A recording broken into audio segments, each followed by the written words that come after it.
Exploring the woods is something many of us enjoy, but it seems a lot of scary stories come from there. But what happens when you're lost in the woods? You're not enjoying your time at all, and then terror strikes on top of that. What would you do? Welcome back to the swamp, my friends, and welcome if you're new. Today I'm going to be sharing some creepy and allegedly true lost in the woods horror stories sent in by viewers just like you. As always, if you have a story that you would like to share in a future episode, be sure to submit it at swampdweller.net or the email you can find in the description down below. Don't forget to subscribe and turn on notifications if you're new to the swamp, and give this episode a like. Now, without further ado, let's jump right into these creepy and allegedly true lost in the woods horror stories that'll freak you out tonight.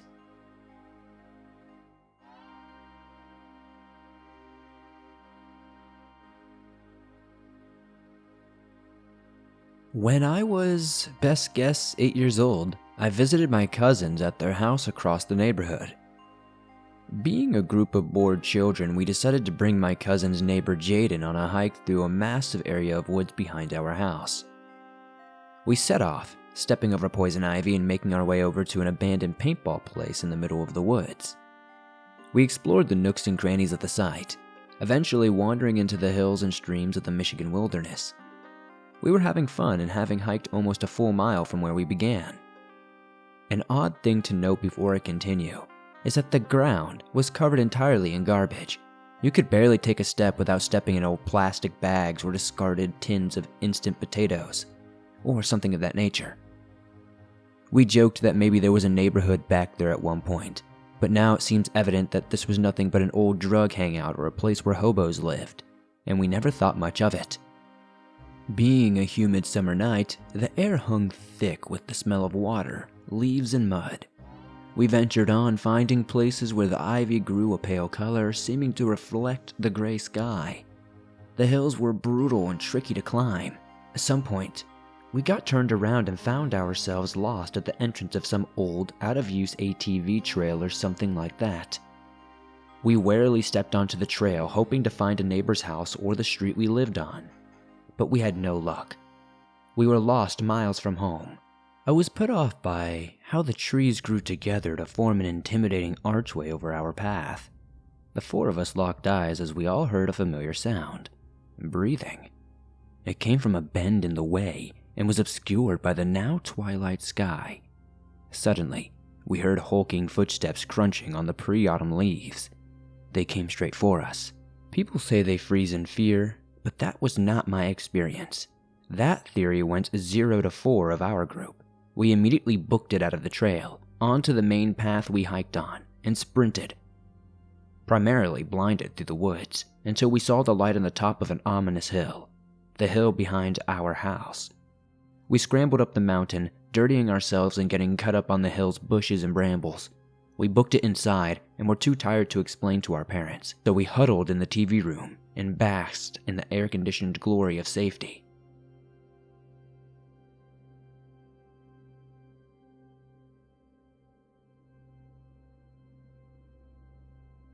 This happened to me when my pals and I went on a dropping trip. A dropping is when you are dropped at a place that you don't know and you have to find your way home while people in cars hunt for you, and when they spot you, you get a point. The person with the least points who gets to the designated place is the winner. My brother and 6 of my pals were fooling around acting stupid as we always did, causing my dad to say, "Don't you numbskulls have anything better to do?" "Like what, Dad?"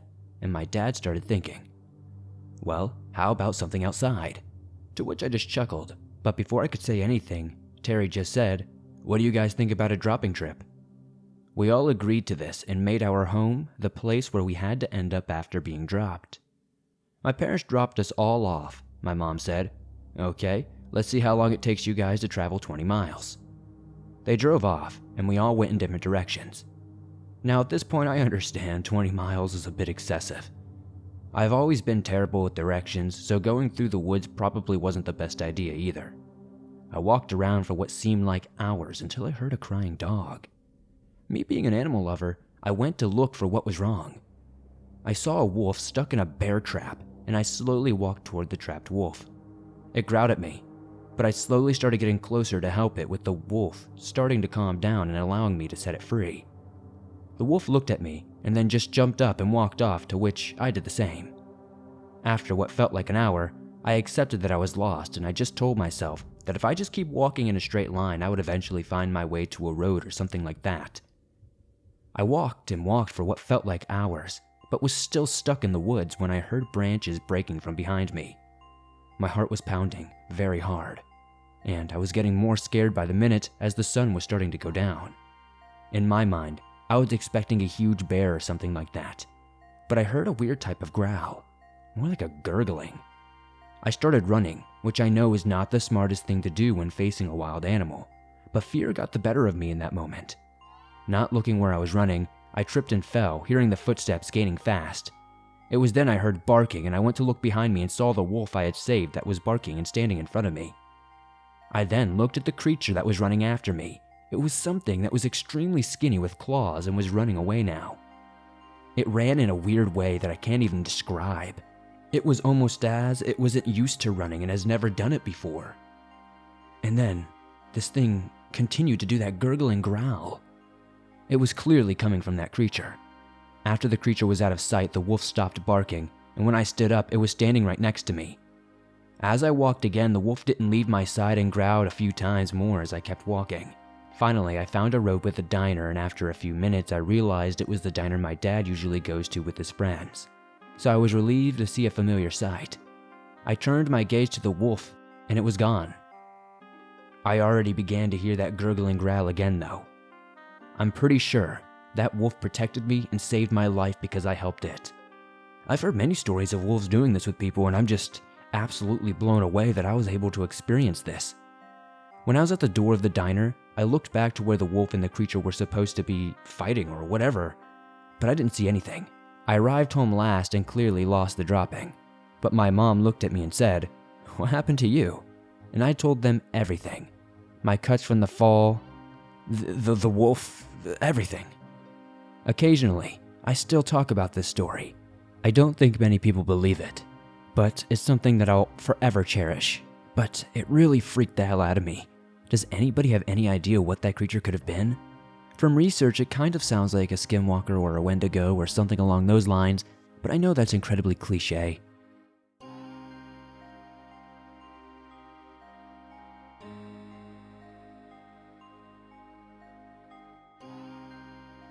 I moved from Idaho to Alaska about 2 months ago, and already I have experienced something I never thought I would ever experience. After taking a week to recover from a 5-day trek across Canada on the Alaska Highway, I decided I was going to get out and explore the wilderness of my new home state and try to catch a glimpse of the wildlife such as moose and bears. The house I'm renting is on the outskirts of the nearest town, so I basically live right in the middle of the forest and have access to miles of dense woods. I still don't know what I'd been thinking when I decided to go into the woods without anything but my phone, which at the time didn't get much service in Alaska, and some earbuds. I began running at a medium pace into the woods, hopping over bushes and branches while jamming out to some shaky graves. I had probably gone through about 5 songs when my shoelace got hooked on a fallen tree and I was thrown to the ground face first.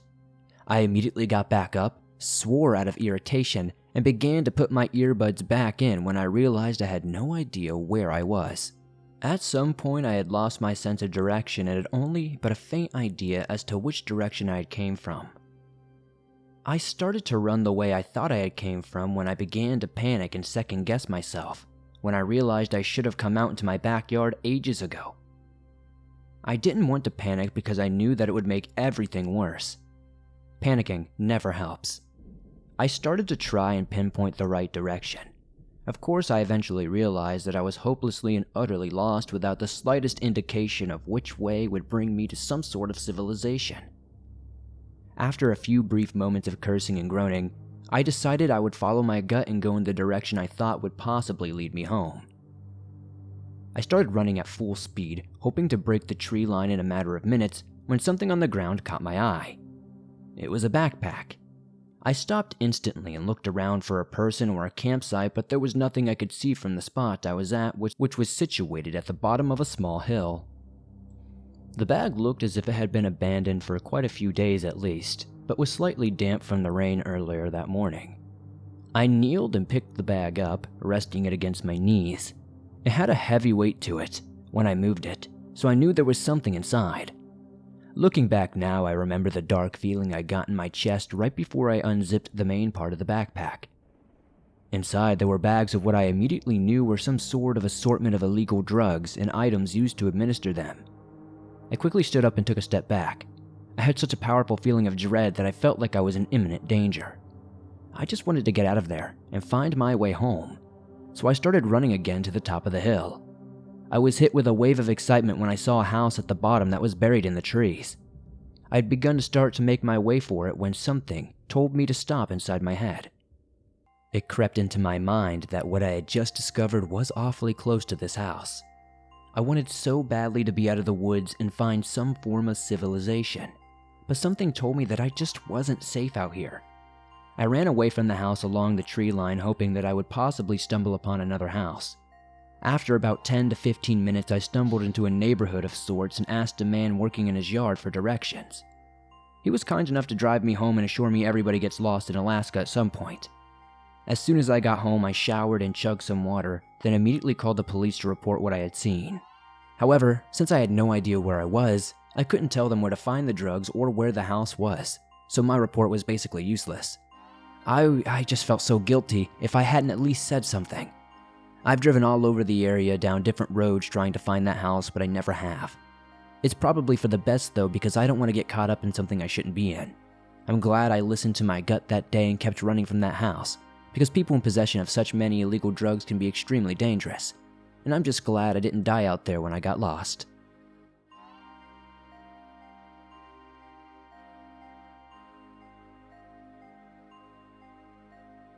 A quick disclaimer before this story. There are some touchy subjects and very slight mentions of possible SA.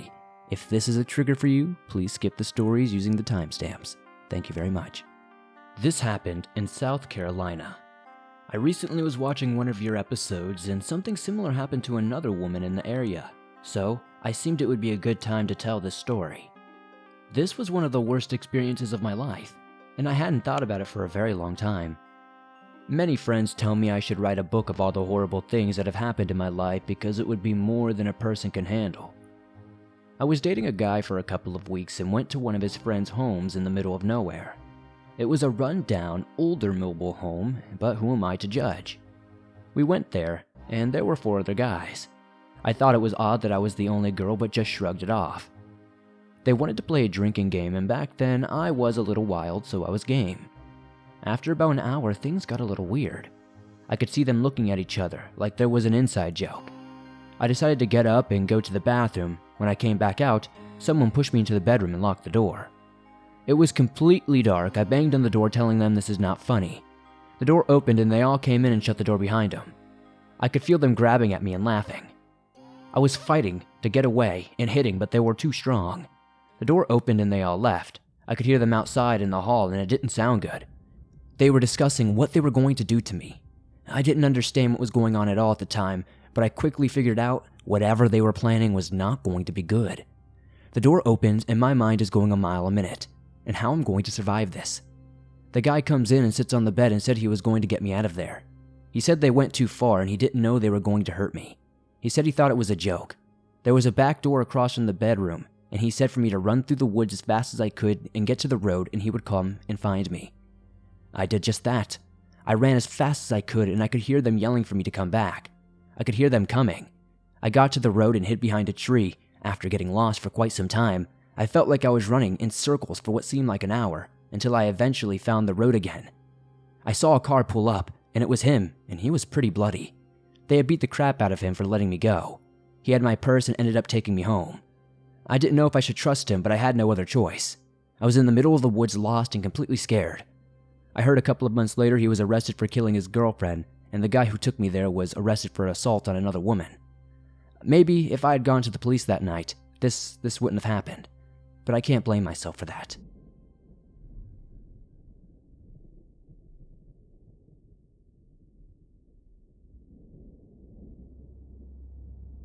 My cousin still loves me telling her this story at 21 with a 2-year-old kid. She always told me to share this with more people, so I guess this is the best way to have more people actually hear this story. It might be a fun campfire story to tell others yourself. Anyway, here it is. There is a legend about these woods that are called the Burberry Witch, a witch that can control some terrifying creatures but will only do so when provoked or angered and will grant you something you want but for a price. My stepfather was a terrible man, hitting my mother, scolding her, and even threatening to seriously hurt myself. It was one of those days when my stepdad began to threaten to beat me, so I went to my room, locked it, and threw my head into the pillow of the bed, avoiding hearing any of the screaming. The day after, my mom knocked on my door and said that he had apologized like he had done all those times before, but my mom, she looked different. Almost a dead sort of look in her eyes. She then said that we would go to the cabin at the lake that used to belong to my grandparents, which they left to us after they died, and I just started packing. I wasn't very excited about it at all. We arrived at the cabin and I unpacked in my room. Of course, my stepfather wanted something and we were too slow to get it to him, so the scolding began. He would sit in a chair and just gulp the beer down like lemonade. He ordered my mom to get him stuff the whole time and was degrading her. I was so angry again, but I knew that I wasn't strong enough to take down anybody. Then it was time for dinner and we sat down at the kitchen table. It was still fairly sunny at that time, and it was then that he threw a plate of food at my mom and tried to pull my hair, but I got away. It was then that I could no longer take it. I headbutted him, which made him fall, and he yelled something obscene at me. I then burst out of the door, running into the woods, not looking back for a second, crying and just going God knows where. After a while, I fell onto my knees, just crying until I heard a noise. I looked up and there was a mountain lion. Out of fear, I fell backward on my hands with the mountain lion hissing at me, and I knew I would die right then and there. Then, out of nowhere, the mountain lion was grabbed by a massive claw with razor-sharp nails, followed by what sounded like a bear shouting and terrified. I closed my eyes. The mountain lion was making a huge ruckus that suddenly stopped, and immediately I felt fluids flow over me. It felt like a bucket of water being emptied over yourself. After 2 thuds, I slowly opened my eyes, and there it stood. A creature that looked like a black bear but bigger, with glowing blue eyes, and I noticed the claws that grabbed the mountain lion belonged to it. It growled, and I was so scared it would attack me when I heard clapping. The creature then just went on all fours and ran back into the woods. I checked myself and saw I was covered in blood. It had to be the blood of the mountain lion, but before I could get up, I heard a voice saying, "Oh my sweetie, are you all right?" A woman was now standing over me, extending her hand and smiling. I accepted her hand and she pulled me up to say afterward, "Sweetie, you seem to be covered in blood from that nasty mountain lion." The woman checked me and I checked her. Her hair was black with white parts in it and her eyes were a gorgeous baby blue. "Well, why don't we go to my house so you can freshen up, okay, sweetie?" she said with a huge smile, and since I felt no ill intent coming from the woman, I went with her. We arrived at a huge wooden house, and after the woman showed me where to freshen myself up, clearing the blood from my clothes and body, I sighed. "Oh, my goodness, what a huge sigh for such a young, sweet thing like you." And I sat in the chair that the woman had prepared for me, and told her everything. She stroked my cheek and said, "Well, after a few hours we shall go to your mom, and I'm sure that awful man will get what's coming to him. But for now, just close your eyes and sleep, sweetie." As she stroked my head, I fell asleep. The next morning I woke up and I was startled to see that I saw the head of a wolf. After I looked again, I noticed it was a carpet with a wolf head, and man, did I feel stupid. "Oh, so you are awake, sweetie. Now, here, have some breakfast," the woman said, and put a plate on the table near me. I got up and saw it was my favorite, pancakes. I ate as many as I could and I heard the woman giggle. "It tasted well, it seemed," she said with a huge smile, which she followed with, "Well, it's time to get you back now, sweetie." I really didn't want to go back to that man and got a little mad at the thought of seeing him, but the woman grabbed my hand and smiled. We started walking and I couldn't believe how far I had to run the night before as we walked. We heard a sort of chirping growl. I can't explain it any other way than that because it sounded like a bird if it would growl. The woman turned her head away from me and I could see she was looking angry at the direction the sound was coming from and waved her hand. The next thing I heard were some wings flapping, but couldn't see a bird or anything except the branches of the trees moving as we walked further. We arrived at the cabin and I knocked. My mom opened the door and just threw her arms around me. She hugged me tightly before we heard him saying, "The twerp's back and brought an old hag as well." The woman just said, "My sir, that is not a kind thing to say, but if I could please use your bathroom." And my mom looked at my stepdad. "Fine, just don't take too long." I walked the woman to the bathroom. She put a bag of coffee on the table nearby. My mind was trying to figure out when she had grabbed a bag since I was sure she didn't take one with her when we left. I walked a little with her to the bathroom, but I heard my stepdad yelling at my mom, "I'm going to go fish in a bit, and that hag better be gone." As soon as he stopped yelling, I noticed the woman was gone and I opened the bathroom where she was now not there.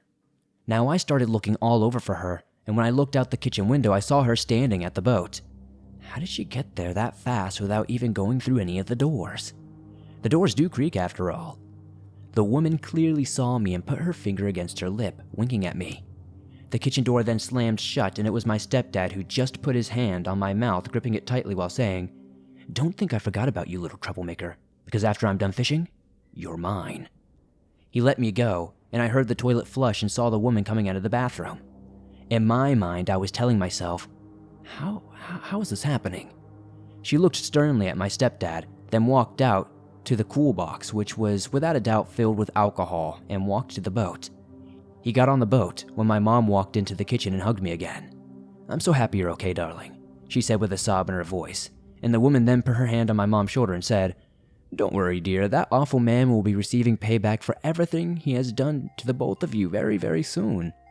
And the woman quickly followed it up by asking if we wanted some tea, and of course we said yes. My mom and I just saw my stepdad struggling to reel something in. I then saw a huge spiked fin breaking the water. Then quickly, it went down in the water again. "Oh, sweetie, did you see something in the water?" the woman just blurted out of nowhere, sipping on tea. How could she possibly be sipping tea already? There was no way that the water would be warm enough for tea. But the woman just asked, "Are you going to have your tea, dears?" There were cups of warm tea standing in front of us. Then we heard the water stirring and saw the fin again. Then out of nowhere, a creature came out of the water, jumping on the boat. It was covered in scales that were green and blue, and its head looked like a piranha with webbed fingers and pointy nails. Suddenly, it slashed at my stepdad and hit his arm. My stepdad fell, and the creature went right after my stepdad. "Oh, what day is it today, dear?" was all the woman said as the creature was attacking my stepdad, to which my mom could barely make out, "It's Wednesday." The woman signed, which she followed, No, what a terrible thing of me to do. How could I forget to feed it yesterday?" After which she took a sip of her tea. Then we saw an arm flying out of the boat and blood was still flying everywhere. The lower half of the foot followed after as we watched in horror to what was happening in the boat. The creature went down even more, and when it was rising, it had the head of my stepdad in its mouth, lifting the body of my stepdad as well. We could see his blood-soaked clothing and the blood dripping from his neck. Then the creature slammed its jaws together, making the body of my stepdad drop, the blood dripping from the creature's mouth. With the body of my stepdad lying half out of the boat and half in the creature's mouth, it jumped back into the water. I and my mom shocked by what we had witnessed. The woman just said, "Well, sweetie, I told you that awful man was going to get what was coming to him," and she put her cup down. "Oh my, you haven't touched your tea yet," she calmly said as she was walking out of the kitchen door and stopped. She turned her head around to us and said with a smile, "This one shall require no pay, as I despise such men, and you are always welcome to my woods, but please do not bring another like him, or there will be a payment." She walked to the edge of the wooded area and where the bear creature stood, and she stroked its chin while presenting a devilish smile on her face.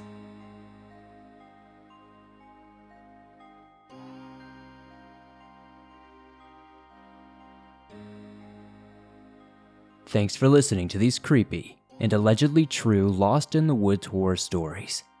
As always, if you have a story that you would like to share in a future episode, please be sure to submit your experience, whether it's being lost in the woods or something completely different. Submit it at swampdweller.net or the email you can find in the description down below. I would love to share your story with everyone here in the swamp. It's stories like yours that truly help keep this show going on a daily basis. If you enjoyed today's episode, please be sure to hit that like button as it helps me out a ton. The more likes it gets, the more YouTube promotes it. If you're listening to this on Apple Podcast or Spotify, please give us a 5-star rating over there as it helps us grow there, and it's very much appreciated. If you're on the go but don't have YouTube Premium but still want to download and listen to your favorite Swamp Dweller scary stories absolutely free, you can download them from Spotify, Apple Podcasts, Stitcher Radio, and pretty much anywhere else you find your favorite podcast online. If you'd like to support the Swamp outside of that, maybe check me out on Twitch. I started streaming over there recently. You can find the link in the description. I'd very much appreciate a follow. I watch very bad horror movies, play some fun horror games, and do cool stuff with other narrators over there. I think you guys would like it a lot. Be sure to join me on Instagram, Facebook, and Twitter, and I'll see you all soon with another creepy episode.